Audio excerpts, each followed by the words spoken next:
Welcome in to another action-packed episode of my Dynasty Fantasy Football YouTube. Today I have my 5 takeaway series. I'll be dropping this every Monday from now until the end of the NFL season, covering that week's slate. As always, make sure to like, comment, and subscribe. Let's go. So, takeaway number 1. Anthony Richardson ruined the Colts offense. He was terrible in week 7, despite the Colts' victory over the Dolphins. He went 10 of 24 passing, 41.7% completion, 129 yards, 5.4 yards per attempt, and 14 carries for 56 yards. He did run, but he did not even deliver that much as a runner despite the high carry volume and scored no touchdowns. Richardson has completed 48.5% of his passes this year, but has 7.8 yards per attempt. So he's succeeded on a few deep shots, which has raised that yards per attempt. But in general, he's been horrible, absolutely horrible as a passer.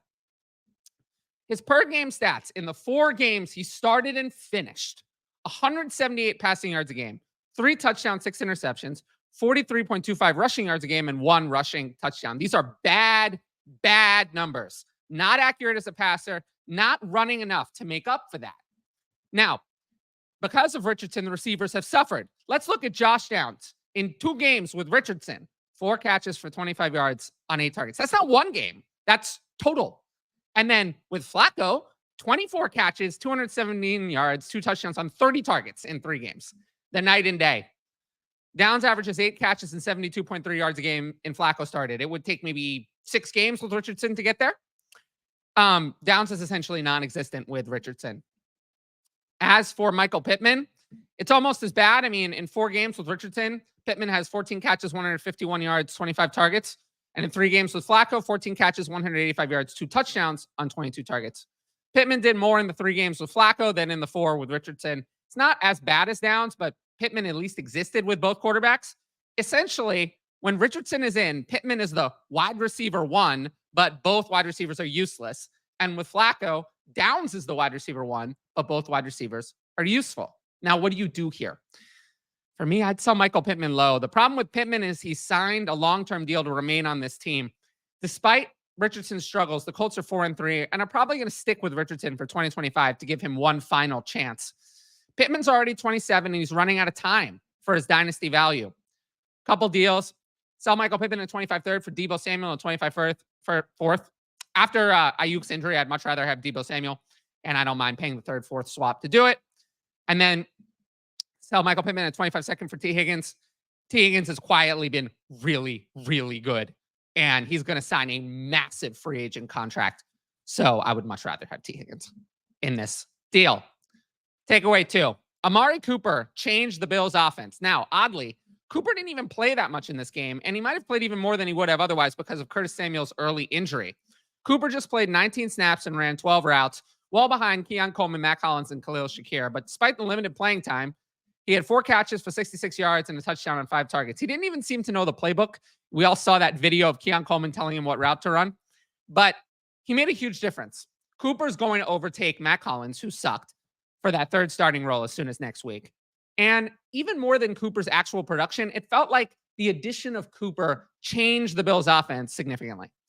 Allen went 21 of 33 for 323 yards, 2 touchdowns, 9.8 yards per attempt. Most pass attempts and most passing yards of the season. First 300-yard passing game of the year. Not even the most competitive game. I mean, the Bills won it 34-10. So the Bills are committed to passing the ball more. I think the Amari Cooper trade shows that that's what they want to do. Keon Coleman, 4 catches, 125 yards on 7 targets. Khalil Shakir caught all of his targets for 65 yards. And Dalton Kincaid, 3 catches, 52 yards on 6 targets. Now, all 3 other receivers produced.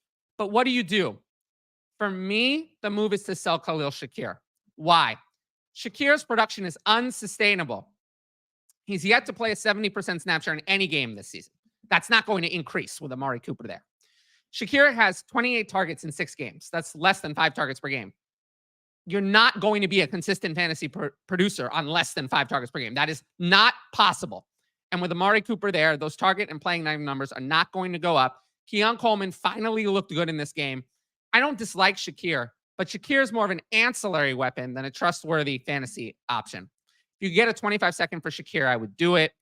And then I saw this other one in the Dynasty Daddy trade database. Sell Khalil Shakir and Chase Brown for Jonathan Brooks. I mean, I would much rather have Jonathan Brooks. This is a no-brainer for me. If you can do this in Dynasty, I absolutely would. Takeaway number 3, Tank Dell is not Nico Collins, and CJ Stroud had some struggles. So Dell had a horrific game in week 7, although Stroud was a lot of the problem. Dell had a goose egg on 4 targets, and Dell has been really bad. I mean, in 6 games, 20 catches, 194 yards, a touchdown, 3.3 catches, and 32.3 yards a game, 6 carries for 30 yards. I mean, he's been awful. Yeah, the problem is he dealt with a broken leg, and then we know he also had the shooting incident. So maybe the injuries have just zapped him. I'm not sure, but he has not been good. He has had 5.7 yards per target on his routes, and it's very, very clear that Nico Collins, not Tank Dell, is what makes this offense elite. Stroud has struggled big time in the 2 games without Collins. The last 2 games, Stroud, 57.7% completion, 3 touchdowns, interception, 5.4 yards per attempt, and 139 passing yards a game. He's been horrible. I mean, it's very clear that, and we have to learn this now, that most non-rushing quarterbacks, even your Joe Burrow, even your Patrick Mahomes, CJ Stroud, who I still think is elite, without weapons, they are not elite for fantasy. They're not even that good for fantasy without their weapons. The Stroud stats with Collins, 68.9% completion, 7 touchdowns, 3 interceptions, 7.8 yards per attempt, and 277 yards a game. I would have said he was a TD regression candidate. He was elite in terms of yards per attempt, in terms of completion percentage, and he was pacing for a 4,709 yard season. So CJ Stroud was elite before Nico Collins went out. He was just getting a little bit unlucky in terms of touchdowns. What do you do here? Oh, you buy Nico Collins. It is beyond clear that Nico Collins is elite, a stud wide receiver. He will come back this year. I don't think he's out for the year, and he will only be 26 next year. He's the engine of this offense. Here are 2 offers. Buy Nico Collins for Deebo Samuel at 25-second. Samuel got a boost in value. Not this much of a boost in value. I would take Collins here without a second thought. And then I saw another one. While I like T. Higgins, Nico Collins is 100 times better than T. Higgins. So I would do these offers immediately if I were acquiring Nico Collins. Maybe even if I were a contender, because I still think Nico Collins is going to come back and could be a league winner in the fantasy playoffs. If you like my YouTube content, you should sign up for the Patreon. You get my rankings, access to Discord, and the ability to ask in advance questions for the YouTube videos. Tiers begin at just $6 a month and include all of that. If you want to know more about the Patreon, check out both of my Why You Should Join the Patreon videos on the channel. They're on the home page. And I do really appreciate everyone who signed up and any new patrons who join. Like I've been saying, all question and answer will go through the Patreon. It will not occur on Twitter, will not occur in the YouTube comments. It will go through the Patreon.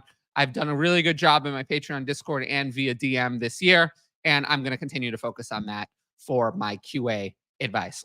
With that said, let's jump into our next takeaway. So kind of a theme here about offenses completely changing. As I predicted, I did say this in the Patreon Discord before it happened. The Jets' new head coach, Jeff Ulbrich, has focused on catering to his elite options, which was Garrett Wilson and Breece Hall, and now also includes Davante Adams, at the expense of everyone else. Hall played 87 and 82% snap shares the last 2 weeks, his highest of the 2024 season, while Braylon Allen has essentially not been used. This week, Hall had 12 carries, 38 yards, and touchdown, but 6 catches for 103 yards on 9 targets. So the big game in the receiving game took away from Garrett Wilson and Davante Adams, but we saw Hall as a workhorse. He basically was used consistently. Both Wilson and Adams had 9 targets and played essentially every snap, which is good.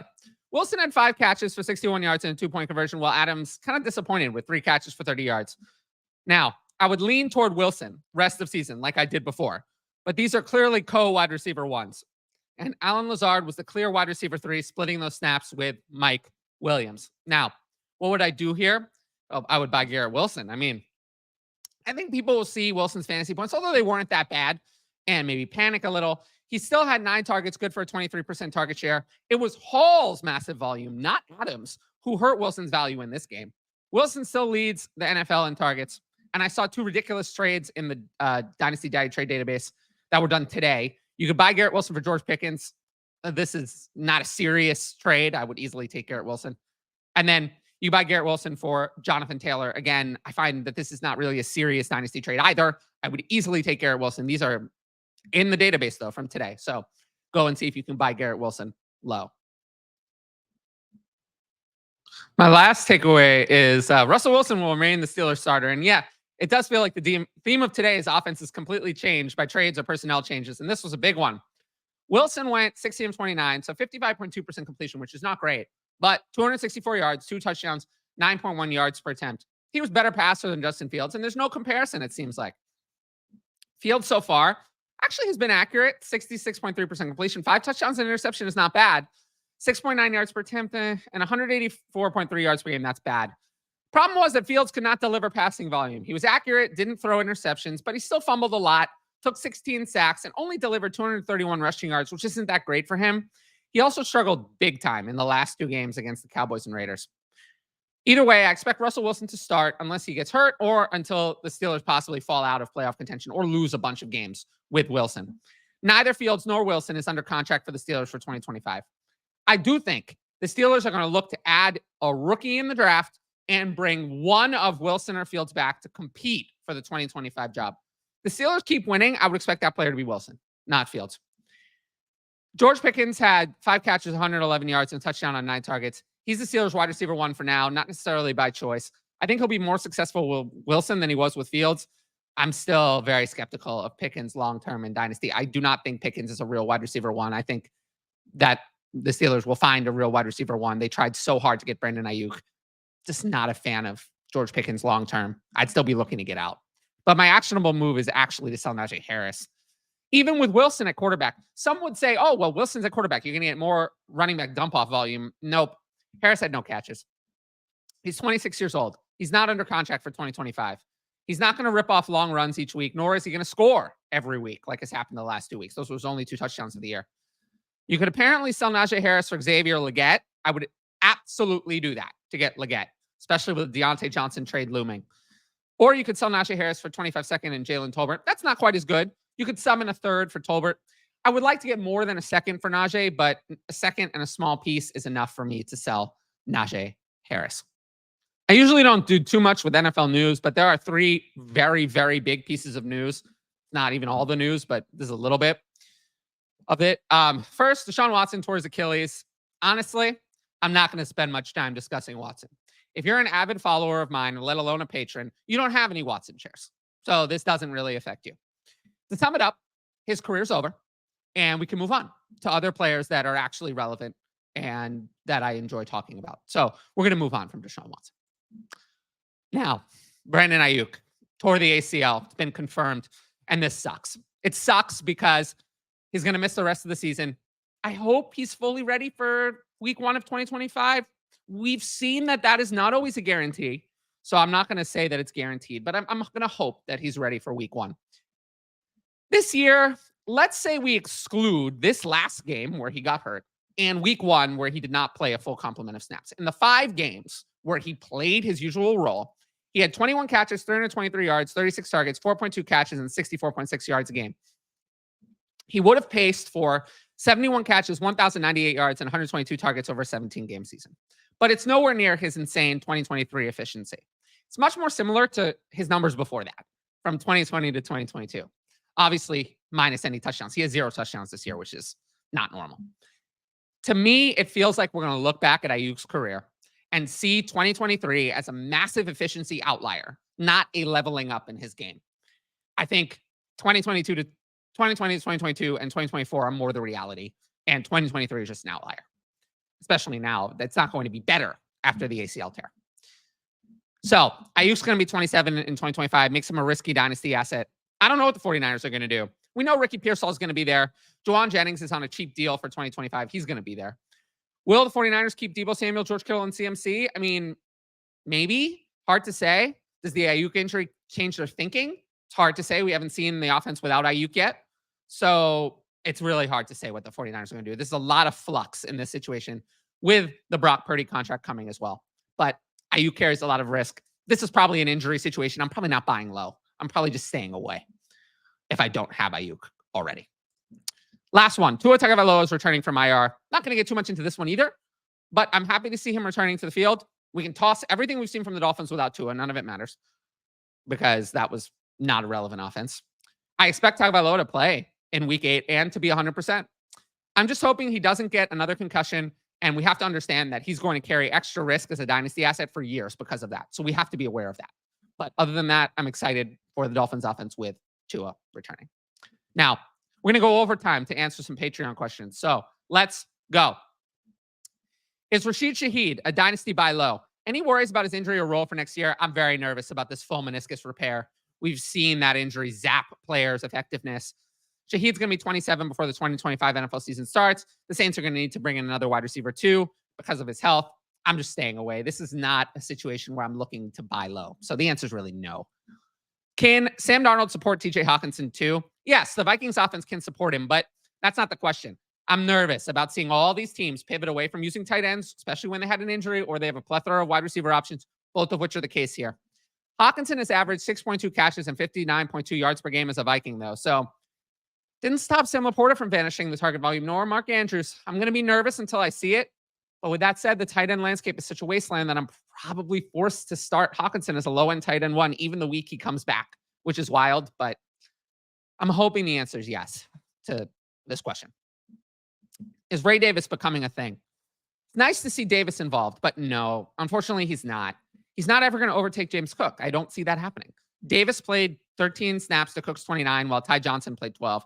Davis was more effective, but neither of them did anything in the passing game. And if Bills running backs continue to be less involved in their new pass-heavier offense, there might not even be one trustworthy running back on the team, let alone two. The main problem with Davis is his age. Turns 25 in November, which reduces his dynasty value. To give you an idea, Braylon Allen can play his entire rookie contract and sign elsewhere in free agency, and he'll be younger than Davis is now. So since Davis is stuck in this committee, he's not going to ever pass James Cook. What's the real dynasty upside for Davis? He signs as a free agent at like 27, 28 years old. The answer is really no, unfortunately. Is Kyle Pitts becoming the real deal? He averaged 5.7 catches and 74.3 yards and 7.3 targets over the past 3 weeks. Still gets subbed out a bit more than London Mooney or even Ray McLeod.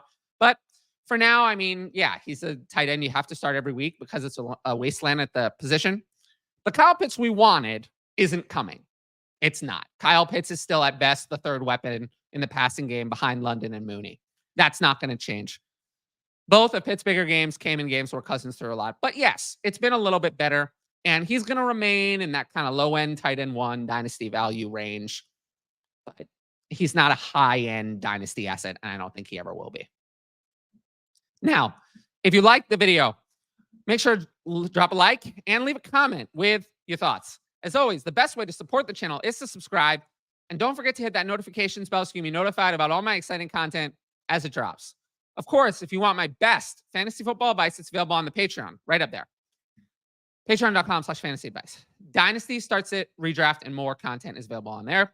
And every sign up helps support my independent content, namely this YouTube channel. Once again, thanks for watching, and I'll see you all later.